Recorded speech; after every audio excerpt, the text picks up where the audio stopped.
Bonjour, dans cette vidéo, je te propose de t'expliquer ce qu'est une expression littérale. Les expressions littérales, on en a déjà parlé l'an passé en 5e et nous allons cette année aller un petit peu plus loin.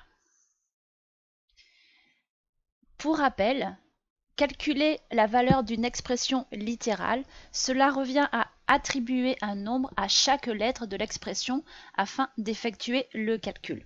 Alors, je te propose dans un premier temps de te réexpliquer comment il faut faire pour écrire une expression littérale. Voici un programme de calcul, donc le programme se trouve devant toi et nous allons ensemble essayer d'écrire l'expression littérale qui correspond à ce programme de calcul. La première étape sera d'attribuer une lettre au nombre de départ. Donc on a choisi d'appeler x le nombre de départ. L'étape suivante sera tout simplement d'écrire ce programme de calcul en faisant bien attention à respecter les règles de priorité. Alors voilà ce que cela va te donner. Dans un premier temps, première étape, choisir un nombre. Nous allons appeler ce nombre x. Deuxième étape, élever au carré, donc x au carré. Troisième étape, multiplier par moins 5, x au carré multiplié par moins 5, sans oublier de mettre les parenthèses à moins 5. Ensuite, nous devons ajouter 13, x au carré fois moins 5 plus 13. Et enfin, dernière étape, on va devoir multiplier par 2. Donc là, il faut vraiment que tu fasses attention à ne pas oublier tes parenthèses ici, car si tu ne mets pas tes parenthèses, cela va signifier que seulement 13 sera multiplié par 2. Donc il faut faire bien attention.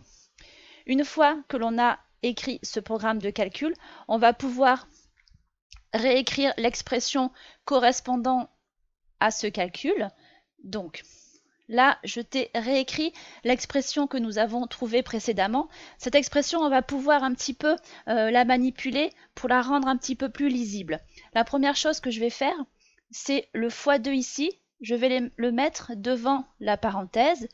Également, le moins 5 qui se trouve ici, je vais le mettre devant le x au carré.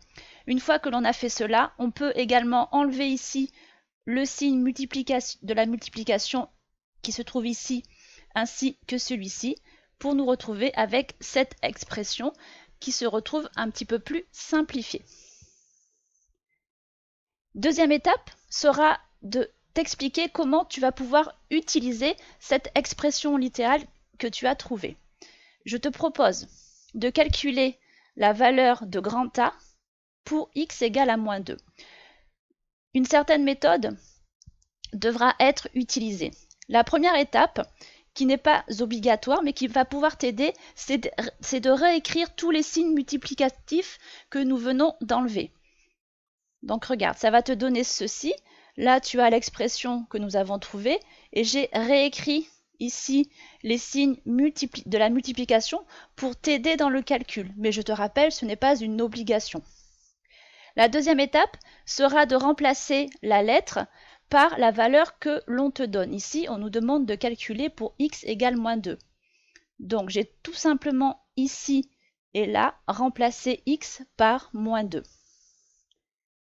Ensuite, tu vas devoir effectuer les calculs en faisant bien attention à respecter les règles de priorité.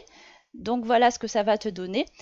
La première priorité opératoire sera la multiplication ici qui va te donner moins 20. Ensuite, on va effectuer le calcul dans notre parenthèse qui va nous donner moins 7. 2 multiplié par moins 7 va te donner moins 14.